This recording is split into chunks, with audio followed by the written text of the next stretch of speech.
हे भगवान, इतना साहस तुम में कहां से आया?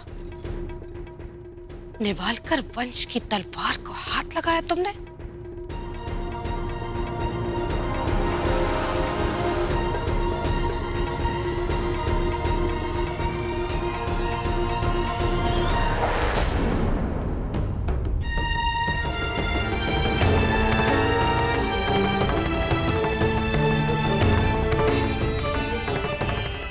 जानती हो, इस तलवार को छूने का साहस तो हम भी नहीं कर सकते।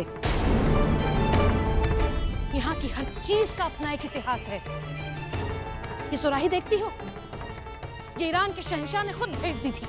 और ये इंग्लैंड के राजा जॉर्ज रावबा के पिता शिवराम भाव को भेंट देने के लिए। अरे तुम क्या जानो महल की शान शौकत क्या होती है। सच तो यह है बहू कि हमारे रावबा के साथ तुम्हारे ग्रह क्या मिल गए। तुम्हें लगता है कि तुम्हारे भाग्य खुल गए?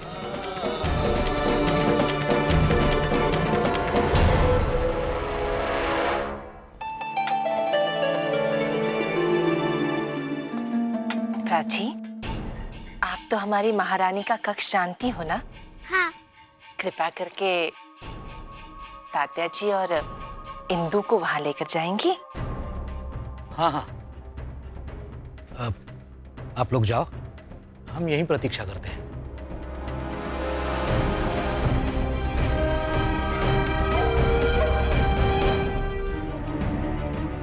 हमें यकीन है कि तुम्हें इस तलवार का महत्व समझ में आ गया होगा।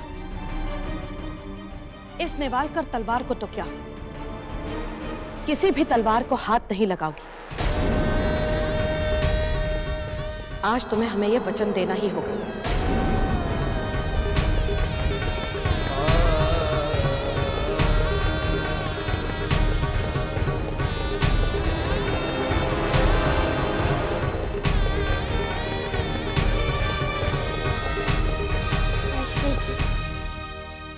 जितनी श्रद्धा आपको अपनी तुलसी की माला से, उतनी श्रद्धा हमें तलवार से।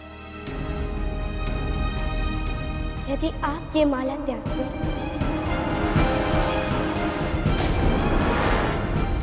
तो हम वचन देते हैं कि जीवन में कभी तलवार को हाथ तक नहीं लगाएंगे।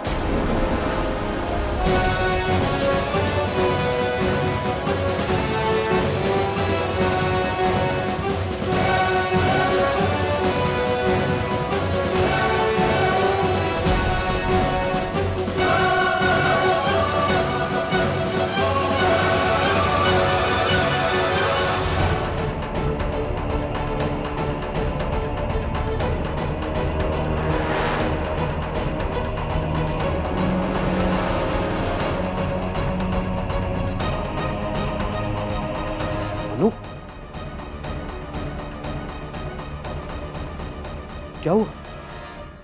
मोरोपंत, ये हमारा पारिवारिक मामला है।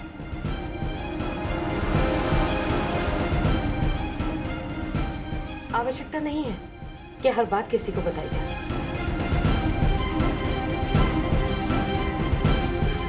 मैत्री, महारानी जी को इनके कक्ष तक पहुंचा दो।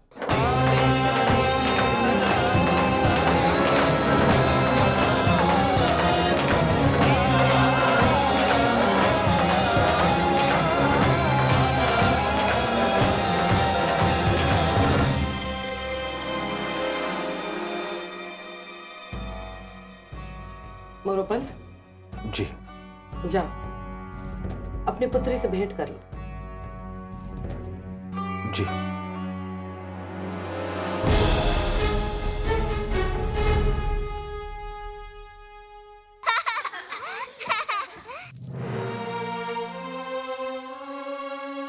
दीदी, तात्या गुरु और इंदु दीदी जा रहे हैं। मनु, मैं जानता हूं बेटा कि तुम्हें हम सबसे बिछड़ने का दुख अवश्य है, किंतु तुम्हारे तात्या गुरु तुमसे मिलने आते रहेंगे। और वैसे भी काका को महाराज ने रुकने पर विवश कर दिया है। काका, अगर आप यहाँ रोके तो हम भी यहाँ रहेंगे। मनु दीदी, आप आपने महाराज से पूछ लिया ना?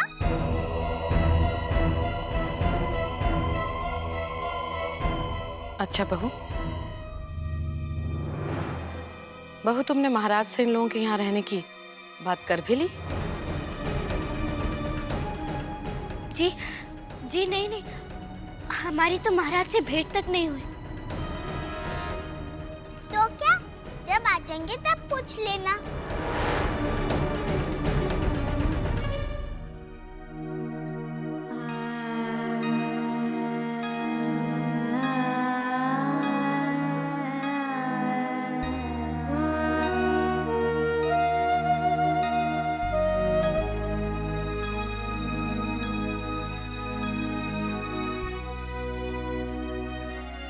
बहू जाने दो इन लोगों को, बहुत देर हो गई है।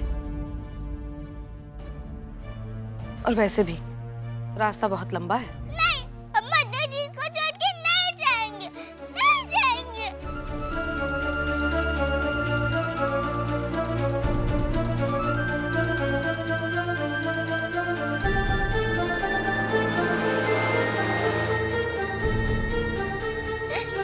चलो प्राची।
हम तुम्हारी दुविधा अच्छी तरह से समझते हैं। तुम दामाद का आग्रह भी नहीं टालना चाहते और पुत्री के ससुराल में तो तुम स्वयं नहीं रह सकते, इसीलिए दुर्गाबाई बाड़ा में रहने का प्रबंध कर ही लिया होगा तुम। ये हमारा पारिवारिक मामला है, आवश्यकता नहीं है कि हर बात किसी को बताई जाए।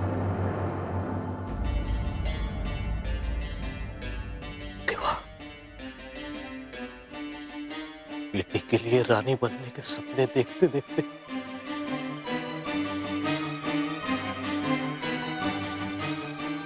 कहीं मैंने उसका जीवन तो ध्वस्त नहीं कर दिया।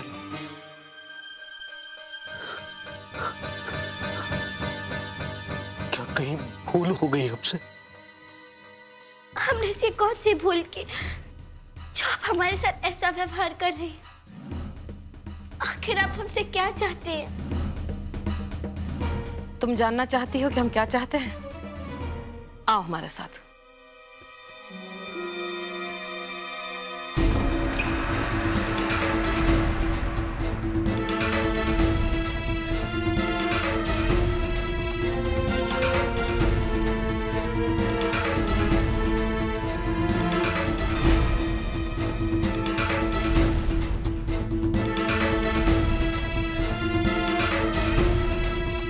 तुम जानना चाहती थी ना कि हमें तुमसे क्या चाहिए?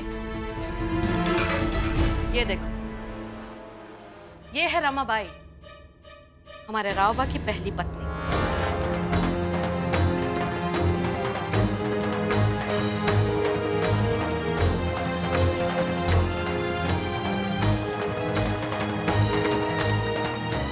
ये झांसी को उसका उत्तराधिकारी नहीं दे पाई, पर तुम दोगी।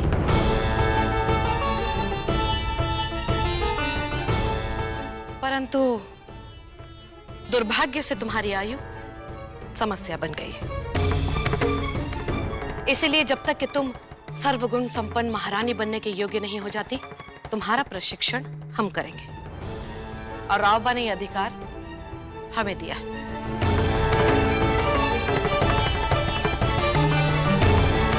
और जब सही समय आएगा तब तुम झांसी को उसका उत्तराधिकारी दोगी।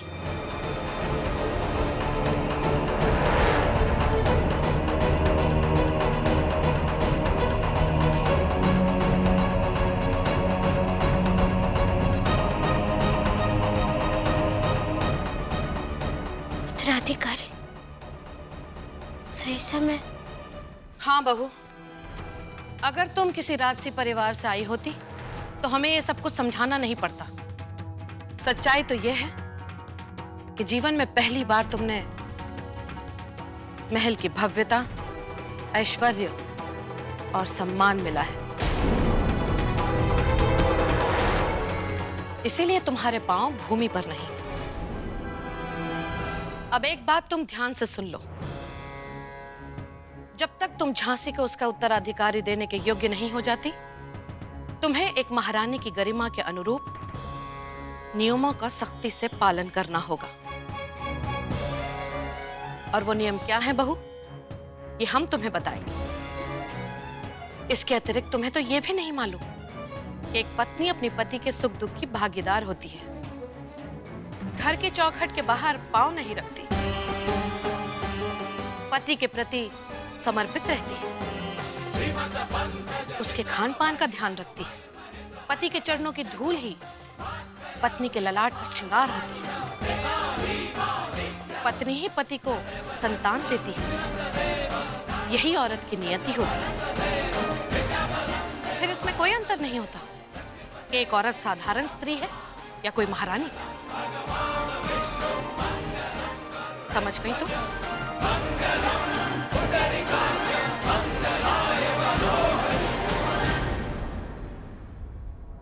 हरिओम। नहीं आयश्री,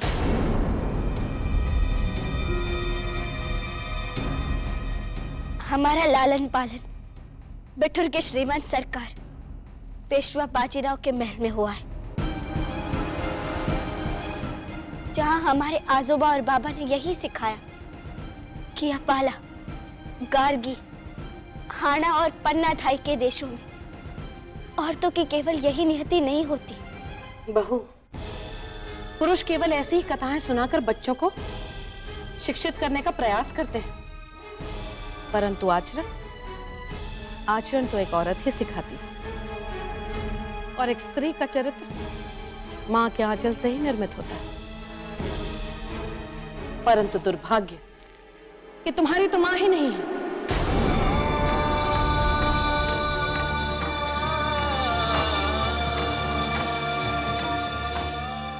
मां के ना रहने का दुख तो संसार के हर व्यक्ति को होता है, परंतु हमारे बाबा ने हमें इतना प्यार दिया कि हमें कभी अपनी मां की कमी का आभास तक नहीं हुआ। आयश्री जी, एक औरत का धर्म यही नहीं होता कि वो अपने पति की सेवा करे और संतान उत्पन्न करे। उसकी अपनी स्वयं की भी पहचान होती है। और हमारा तो केवल एक ही सपना है कि जब हम मरे तो लोग हमें हमारे नाम से पहचाने।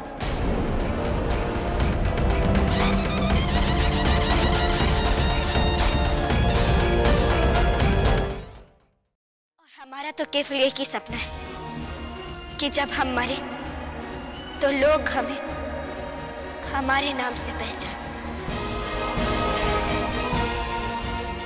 बस बहू,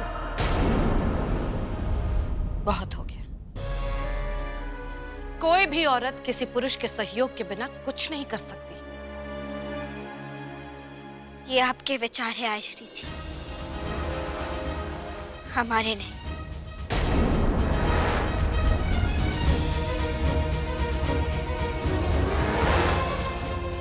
तो हम तुम्हारे विचार बदल देंगे और तुम्हें हमारे विचारों को अपनाना होगा।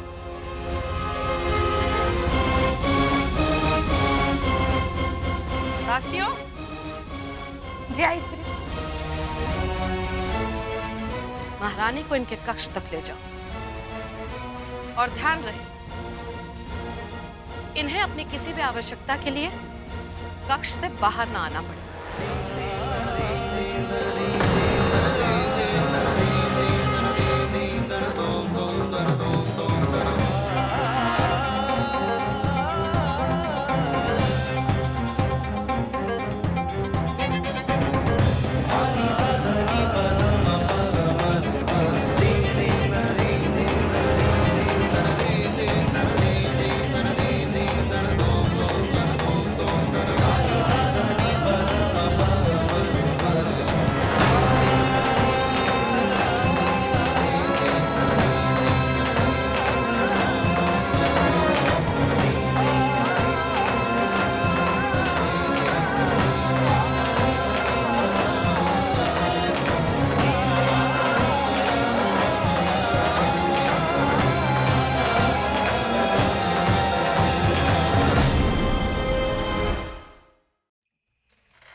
तुम झांसी को उसका उत्तराधिकारी देने के योग्य नहीं हो जाती, तुम्हें एक महारानी की गरिमा के अनुरूप नियमों का सख्ती से पालन करना होगा।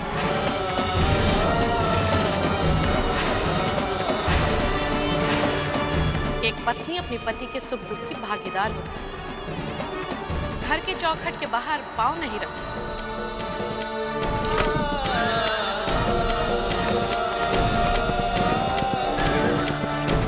पति के चरणों की धूल ही पत्नी के ललाट का श्रृंगार होता। इस मिट्टी ने मुझे जिस गौरव के साथ अपनाया है, इसके मान सम्मान की रक्षा के लिए मैं अपना सर्वस्व निछावर कर दूंगी। कोई भी औरत किसी पुरुष के सहयोग के बिना कुछ नहीं कर सकती।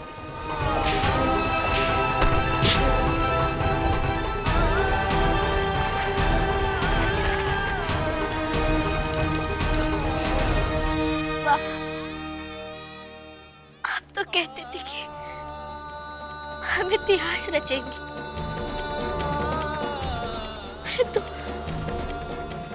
हमें तो यहाँ बंदी बना दिया कर।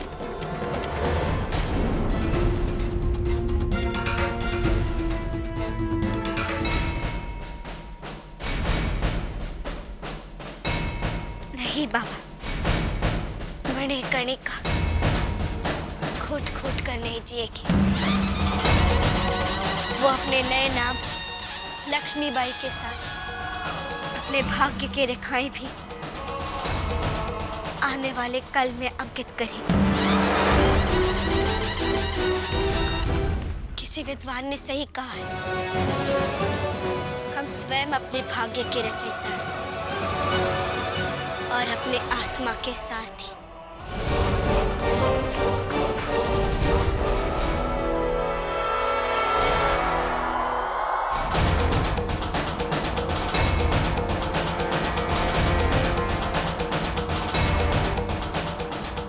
लक्ष्मीबाई अपना भाग्य